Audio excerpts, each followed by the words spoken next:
حضرت امام مالک رحمۃ اللہ تعالیٰ علیہ، آپ کی ایک حدیث پاک جو ہے وہ میں آپ کے سامنے، آپ کا ایک فرمان آپ کے سامنے ذکر کرتا ہوں۔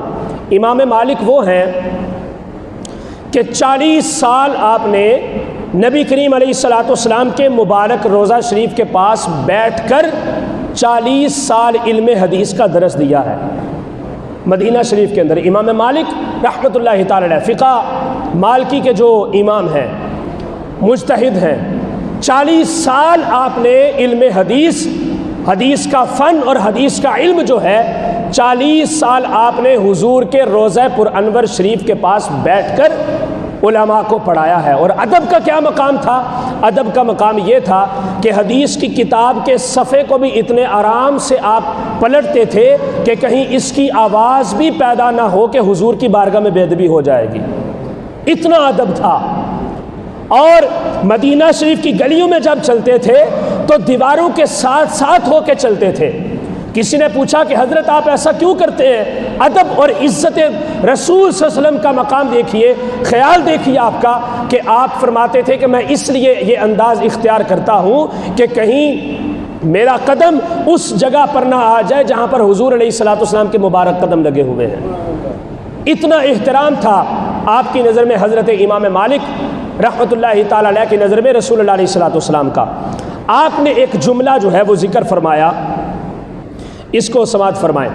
آپ نے فرمایا لا يصلح آخر هذه الامة الا بما صلح بها اولها وما صلح به اولها کتاب اللہ و سنت رسول اللہ۔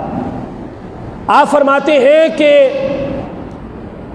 جب تک تم، اس کا ماحصل اور خلاصہ یہ ہے کہ جب تک تم امت کے اولین لوگوں کا شعار اور ان کا طریقہ نہیں اپناؤ گے، تم کبھی بھی زمانے کے اندر عزت نہیں حاصل کر سکتے۔ جب تک تم اس امت کے اولین لوگوں کا، اور وہ اولین لوگ کون ہیں؟ وہ حضور علیہ الصلوۃ والسلام کے اہل بیت اطہار ہیں، وہ حضور کی ازواج مطہرات ہیں، وہ حضور کے صحابہ کرام علیہم الرضوان ہیں، وہ عشرہ مبشرہ ہیں، وہ خلفائے راشدین ہیں۔ نبی کریم علیہ الصلوۃ والسلام کے سامنے بیٹھ کر شرف تلمذ اختیار کر کے حضور سے علم دین حاصل کرنے والے وہ نفوس قدسیہ ہیں۔ آپ فرماتے ہیں کہ جب تک تم امت کے اولین کا طریقہ کار نہیں اپناؤ گے، تب تک تم اس دنیا کے اندر، اس کائنات کے اندر، اس معاشرے کے اندر نہ تم صالح بن سکتے ہو، نہ تم باعزت بن سکتے ہو، نہ تم باوقار بن سکتے ہو، اور نہ ہی تمہاری کوئی عزت کرے گا، نہ تمہارا کوئی احترام کرے گا۔ اب آپ آگے مزید فرماتے ہیں کہ ان کا شعار کیا تھا، ان کا طریقہ کار کیا تھا، ان کا انداز زندگی کیا تھا، ان کے معاملات کیسے تھے، اور وہ کس طریقے کے مطابق چلتے تھے۔ آپ فرماتے ہیں کہ ان کا طریقہ کار یہ تھا کہ یا تو وہ اللہ کے قرآن کے اوپر عمل کرتے تھے یا پھر حضور کی حدیث پہ عمل کرتے تھے۔ صرف اس سے بڑھ کر ان کے سامنے کوئی مسئلہ ٹکسلا نہیں تھا، کوئی اپنی مرضی کا اجتہاد نہیں تھا، کوئی اپنی مرضی کی باتیں نہیں تھی۔ وہ جو کچھ بھی کرتے تھے، جو بھی عمل اختیار کرنا ہوتا تھا، سب سے پہلے وہ قرآن سے تلاش کرتے تھے۔ اگر قرآن سے اس کی رہنمائی ملتی تھی تو اس کے اوپر عمل ہوتا تھا، اور اگر قرآن سے رہنمائی بظاہر نہیں مل رہی بلکہ وحی خفی کی شکل میں حضور کی حدیث کے اعتبار سے مل رہی ہے، تو آپ اس انداز میں حضور کی حدیث کے اوپر عمل کر کے اصل دین کا چہرہ لوگوں کے سامنے پیش کرتے تھے۔ یہ ان کا انداز اور یہ ان کا شعار تھا۔ آج ہماری صورتحال کیا ہے یہ دیکھیں۔ اب آپ اندازہ کریں کہ امام مالک 40 سال علم حدیث پڑھانے والے ہیں، آپ نے یہ کیوں نہیں کہا کہ تم اس وقت تک عزت حاصل نہیں کر سکتے جب تک تم اس طریقے کو نہ اپناؤ جو میں نے اختیار کیا ہے؟ 40 سال علم حدیث پڑھانا یہ کوئی چھوٹی بات تو نہیں ہے، امت کا اتنا بڑا محدث، لیکن اس کے باوجود آپ نے یہ عمل نہیں لوگوں کو دیا کہ جو میں کر رہا ہوں، بلکہ آپ نے اپنے اسلاف کی طرف لوگوں کی توجہ دلائی، اصل دین کی طرف لوگوں کو راغب کیا، اور فرمایا کہ میرے طریقے کو چھوڑو، میں تو غلطی کر سکتا ہوں چونکہ میں نے حضور کا زمانہ نہیں پایا، میں نے حضور کو نہیں دیکھا، میں نے حضور کو نہیں سنا، میں نے حضور سے شاگردی کا شرف حاصل نہیں کیا، میں دار ارقم اور صفا کی یونیورسٹی کے اندر بیٹھ کر حضور سے حدیث نہیں پڑھا، میں نے تو حضور کا فیض ضرور حاصل کیا ہے، لیکن میں تمہیں پہنچاتا ہوں ان حضرات کی بارگاہ میں کہ جنہوں نے ڈائریکٹ اللہ کے نبی صلی اللہ علیہ وسلم سے علم دین حاصل کیا ہے۔ لہٰذا تم اگر عزت اختیار کرنا چاہتے ہو، ہمارے معاشرے کے اندر کیا ہوتا ہے، ہم نے دین کی کوئی بھی بات، آپ دیکھیں ہم پوچھتے لوگوں کو پھرتے پوچھتے رہتے ہیں، ہم میں سے کوئی بندہ اگر دل کا مریض ہے تو ہم لوگوں سے مشورہ لیتے ہیں یار دل کا اسپیشلسٹ بتاؤ۔ کبھی آپ نے دیکھا ہو کہ کوئی بندہ انسان اپنی بیماری کی دوائی کسی جانور والے ڈاکٹر سے لینے گیا ہو؟ ایسے ہوتا ہے؟ کوئی نہیں ہوتا، میں نے تو آج تک نہیں دیکھا۔ اور نہ ایسے ہوتا ہے کہ کسی بندے کو گردے کا درد ہو وہ جا کے کہہ دے مجھے ہارٹ اٹیک کی دوائی دے دیں، ایسا بھی نہیں ہوتا۔ تو جب ہم اپنے حساس معاملات کے اندر، دنیاوی معاملات کے اندر اتنے سینسٹیو ہیں اور اتنی پرواہ کرتے ہیں، اتنا غور کرتے ہیں، تو دین تو سب سے زیادہ حساس مسئلہ ہے، ہم اس معاملے کے اندر کیوں رہنمائی نہیں لیتے کسی سے؟ جیسے سوشل میڈیا سے سن لیا، جیسے کسی مولوی سے سن لیا، ویسے ہی جناب اس کو اختیار کر کے آگے پیش کر دیا۔ بالکل بھی یہ انداز انتہائی غلط ہے۔ میرے آقا علیہ الصلوۃ والسلام کے طریقہ کار کے مطابق، علم دین کے مطابق ایک بڑی خاص بات ہے، وہ یہ ہے کہ جس بندے سے تم علم دین حاصل کر رہے ہو، کم از کم اس سے یہ بھی تو پوچھو کہ تو نے کہاں سے پڑھا ہے۔ آج ہمارے معاشرے کے اندر کیا ہوتا ہے، رمضان شریف کے اندر ہم ٹی وی پہ بیٹھے ان لوگوں سے دین سیکھتے ہیں کہ جو سارا سال کنجر پونا کرتے رہتے ہیں۔ ایسے ہی ہوتا ہے نا، جن عورتوں نے کبھی سر پہ دوپٹہ نہیں لیا وہ جناب رمضان شریف کے مہینے کے اندر بڑی پاک باز اور بڑی تینت اور مطہر بن کے سامنے آ جاتی ہیں، ہم کہتے ہیں جناب ان سے بڑھ کر نیک ہے کوئی نہیں ہے۔ وہ باقی 11 مہینوں کے اندر ان کی صلاحیت کہاں جاتی ہے؟ باقی 11 مہینوں کے اندر ان کی شرم کہاں ہوتی ہے؟ پھر جیسا بندہ ہمارے سامنے آ جائے ہم نے اس کو صرف اختیار کر لینا ہے۔ بالکل بھی دین کا یہ مزاج نہیں ہے، یہ دین کا بالکل بھی مزاج نہیں۔ اس پر میں ایک حدیث پاک پیش کرتا ہوں آپ کے سامنے۔ حضرت دمام بن ثعلبہ رضی اللہ تعالی عنہ ایک صحابی گزرے ہیں، مدینہ شریف سے دور دیہات کے کسی علاقے کے اندر رہتے تھے۔ آپ نے سنا کہ مکہ کے اندر کوئی ایسا شخص رونما ہوا ہے کہ جس نے نبوت کا دعویٰ کیا ہے، اور وہ کہتا ہے کہ میں اللہ کا آخری رسول اور آخری نبی ہوں، محمد اس کا نام ہے، اور وہ عبداللہ کا بیٹا اور عبد المطلب کا پوتا ہے۔ اس دمام بن ثعلبہ نامی شخص نے کیا کیا، اس نے کپڑا لیا، کپڑا اپنے کندھے پہ رکھا اور جناب اپنی سواری پہ بیٹھا اور چلتا ہوا مدینہ شریف آ گیا۔ مدینہ شریف آیا تو اس نے آ کر دیکھا مسجد نبوی شریف کے اندر ایک جماعت بیٹھی ہوئی ہے، میرے آقا علیہ الصلوۃ والسلام بھی تشریف فرما ہے۔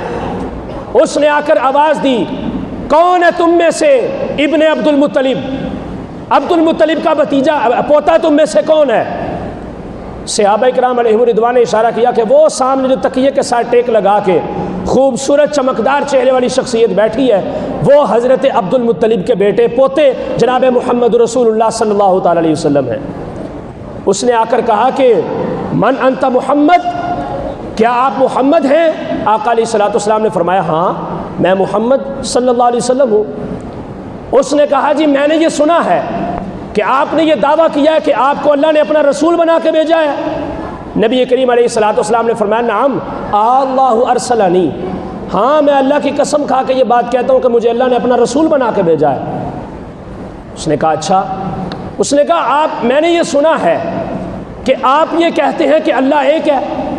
نبی کریم علیہ الصلوۃ والسلام نے فرمایا ہاں اللہ ایک ہے، میں کہتا ہوں میرا رب ایک ہی ہے، اس کا کوئی شریک نہیں، کوئی اس کا ثانی نہیں، کوئی اس کا مثل نہیں، وہ واحد ہے، یکتا ہے۔ اس نے کہا ٹھیک ہے جی، تسلیم کر لیا۔ پھر اس نے سوال کیا کہ کیا میں نے یہ بھی سنا ہے کہ آپ نے کہا ہے کہ مسلمانوں کے اوپر ایک دن میں 5 نمازیں فرض ہیں؟ نبی کریم علیہ الصلوۃ والسلام نے فرمایا نعم ہاں میں نے ایسا بھی کہا ہے۔ اس نے کہا ابا غیر ذالک، کیا 5 نمازوں کے علاوہ بھی کوئی نماز ہے دن میں جو فرض کی گئی ہو؟ آقا علیہ الصلوۃ والسلام نے فرمایا لا الا ان تطوع، اسلام کا اصل چہرہ بتا رہا ہوں۔ آپ نے فرمایا نہیں، 5 نمازوں فجر ظہر عصر مغرب عشاء اس کے علاوہ کوئی نماز اور فرض نہیں ہے۔ ہاں اگر تم پڑھنا چاہتے ہو تو مزید نوافل ہیں، تہجد کے نوافل ہیں، اشراق کے نوافل ہیں، چاشت کے نوافل ہیں، اوابین کے نوافل ہیں، سجدہ شکر ہے یا حاجت کے نوافل ہیں یا نظر کے نوافل ہیں۔ آپ نے فرمایا نوافل ہی نوافل ہیں، اگر تم پڑھنا چاہتے ہو تو تمہارے لیے ثواب ہے، اگر نہیں پڑھو گے تو 5 نمازیں بھی تمہارے لیے کافی ہو جائیں گی۔ اس نے کہا ٹھیک ہے۔ پھر اس نے سوال کیا کہ میں نے یہ بھی سنا ہے کہ آپ نے کہا کہ سال میں 1 مرتبہ مہینے کے اندر روزے بھی فرض ہیں، 30 روزے۔ آپ نے فرمایا ہاں، پورے سال میں 1 مرتبہ رمضان شریف کے مہینے کے اندر 30 روزے بھی فرض ہیں۔ اس نے کہا آوا غیر ذالک، کیا اس کے علاوہ کچھ اور بھی ہے؟ کوئی اور روزہ رکھنا بھی فرض ہے پورے سال میں؟ آقا علیہ الصلوۃ والسلام نے فرمایا لا الا ان تطوع، اس کے علاوہ 30 روزوں کے علاوہ کوئی روزہ فرض نہیں ہے، ہاں اگر تم رکھنا چاہتے ہو تو وہ نوافل ہوں گے، اگر رکھو گے تو ثواب ہے، نہیں رکھو گے تو یہ 30 روزے تمہارے لیے کافی ہو جائیں گے۔ اس نے کہا ٹھیک ہے جی۔ پھر اس نے سوال کیا کہ میں نے یہ بھی سنا ہے کہ آپ نے کہا کہ صاحب نصاب کے اوپر سال میں 1 مرتبہ زکوٰۃ بھی فرض ہے۔ آقا علیہ الصلوۃ والسلام نے فرمایا ہاں میں نے کہا ہے کہ صاحب نصاب کے اوپر جب شرائط پوری آ جائیں تو اس کے اوپر زکوٰۃ بھی فرض ہے، 100 کے پیچھے 2.5%۔ اس نے کہا کہ آوا غیر ذالک، کیا اس کے علاوہ کچھ اور بھی صدقہ کرنا فرض ہے؟ آقا علیہ الصلوۃ والسلام نے فرمایا لا الا ان تطوع، فرض کچھ نہیں ہے زکوٰۃ کے علاوہ، ہاں اگر تم کرنا چاہتے ہو تو وہ تمہارے لیے نفل ہے، کرو گے تو ثواب ہے، نہیں کرو گے تو کوئی گناہ نہیں ہے۔ اس نے کہا ٹھیک ہے جی، مان لیا۔ پھر اس نے پوچھا کہ میں نے یہ بھی سنا ہے کہ آپ کہتے ہیں کہ صاحب استطاعت کے اوپر زندگی میں 1 مرتبہ حج بھی فرض ہے۔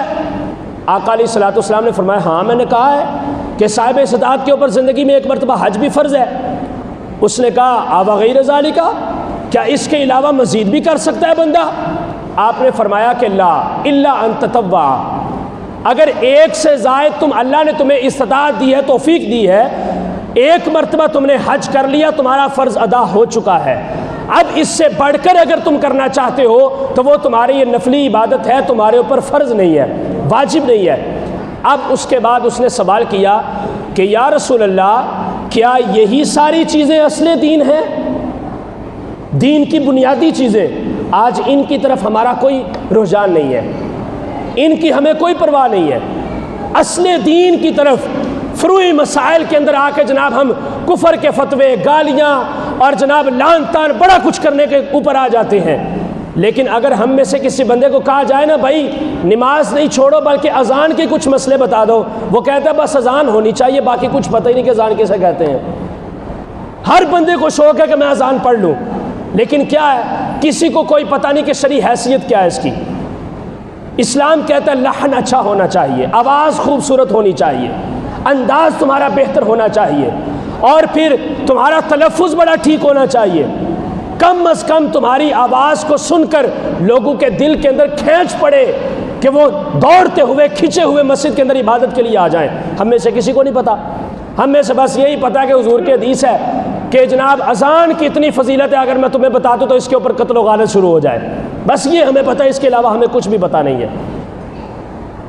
یہ تو ہمارا حال ہے۔ اس نے کہا کہ اصل دین کیا یہی چیزیں ہیں؟ آقا علیہ الصلوۃ والسلام نے فرمایا ہاں، یہ دین کی بنیادی یہی چیزیں ہیں، یہ بنیادی چیزیں دین کی۔ اور دوسرے دن سے بعد حضور نے فرمایا بنی الاسلام علی 50، 5 چیزوں کے اوپر اسلام کی بنیاد مستحکم ہے، ان میں سے کسی ایک کو ہلکا سمجھ لیا یا مذاق کر کے بھی انکار کر دیا، آقا علیہ الصلوۃ والسلام فرماتے ہیں تم دار اسلام سے خارج ہو جاؤ گے۔ 5 چیزوں کے اوپر بنیاد ہے، وہ کیا؟ کلمہ توحید، اس کے بعد نماز، پھر روزہ، پھر زکوٰۃ اور اس کے بعد حج۔ یہ 5 چیزیں اصول دین میں سے ہیں۔ میں اس طرف آپ کو راجع کرنا چاہتا ہوں، راغب کرنا چاہتا ہوں کہ اصل دین کی طرف آئیں۔ نبی کریم علیہ الصلوۃ والسلام نے فرمایا ہاں یہی اصل دین ہے۔ اس نے کہا حضور مجھے کلمہ پڑھا کے مسلمان کر دے، میں کلمہ پڑھ کے آپ کو اپنا نبی تسلیم کرتا ہوں، اور اس کے بعد میں قسم کھا کے یہ بات کہتا ہوں کہ میں صرف ان کے اوپر عمل کروں گا، اس کے علاوہ میں کسی چیز پر عمل نہیں کروں گا۔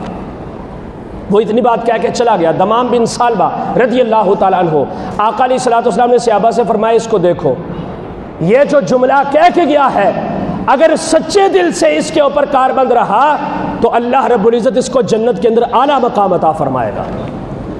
یہ میں اصل دین کی بات کر رہا ہوں۔ کوئی بندہ یہ اعتراض میرے اوپر کر سکتا ہے کہ جناب حقوق العباد کی کوئی پیروی نہ کرے، وہ ساری فروعی چیزیں ہیں، وہ فروعات ہیں اسلام کی۔ میں اصل دین کی بات کر رہا ہوں، بنیادی جو عقائد ہیں۔ آقا علیہ الصلوۃ والسلام نے فرمایا اگر یہ ان کے اوپر عمل پیرا رہا اور مستقیم رہا تو اللہ رب العزت اس کے اوپر عمل کرنے کی وجہ سے اس کو جنت عطا فرما دے گا۔ یہ اسلام کا چہرہ ہے، یہ اسلام کا اصل ہے۔